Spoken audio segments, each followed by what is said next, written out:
Таможенный союзга ЕАЭС деп коебуз. Ошол кирдик. Ошол таможенный союзда биз кандай өзүнүн экономика жагын алып бара алабыз. Экинчи жагы тышкы карыздарыбыз негизги төлөмдөрдүн башталышы жакындап калды. Эгерде биздин экономикабыз төмөндөп жакшы көрсөткүчтөр болбосо, анда биз эртең тышкы карызды төлөй албайбыз деген коркунучтар бар.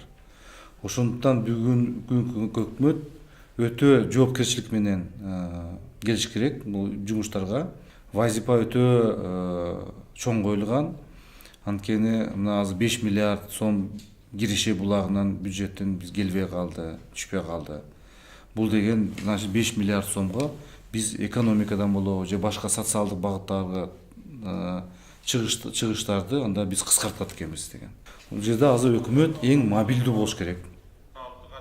Өкмөт оперативдүү түрдө тез чечимдер чыгарыш керек. Мына кандай чакырыктар болбосун, тез арада өзүнүн кадамдарын так көрсөтүп, жыйынтыктарын көрсөтүш керек. Бүгүнкү күндө Сооронбай Жээнбеков 3 эле көрсөткүчтөр менен чыкты.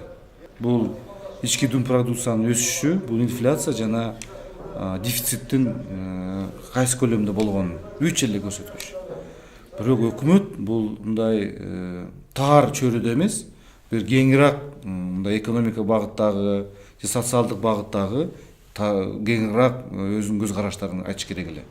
Бул деген канча биз адамдын кирешесин көбөйтө алабыз. Бул бир. Канча биздин жашка өмүр жашоосу узарат. Канча деген биздин балдарыбыз миграцияга кетпейт. Канча биздин балдарыбыз жогорку окуу жайга окуудан өтөт. Мына ушундай окшогон көрсөткүчтөр болуш керек. Ар бир министерстводо ушундай индикаторлор болуш керек. Эми Сооронбай Шарипович өзү айтты, мен буну тандадым, бул кадрларды мен жооп берем деп атат.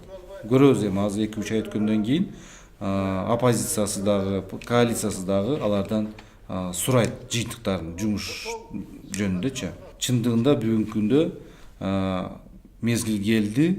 Мен мурда деле айтат элем, ар бир тармакка күчтүү кадрлар келиш керек.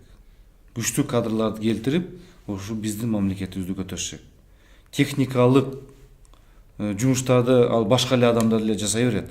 Бирок бул жерде кадр саясатты туура, саясатчыны, лидерлерди алып келип, мына ушундай тармактарды жалпы алып кетпесек, өнүктүрбөсөк, биз эртең дагы төмөндөп, кийин барып өзүбүздүн Кыргызстаныбыз кайсы абалга учурап калышы дагы коркунучка келип атат да. Ошон үчүн бул жерден кадр саясатты терең ойлонуп дайындаш керек деп эсептейм.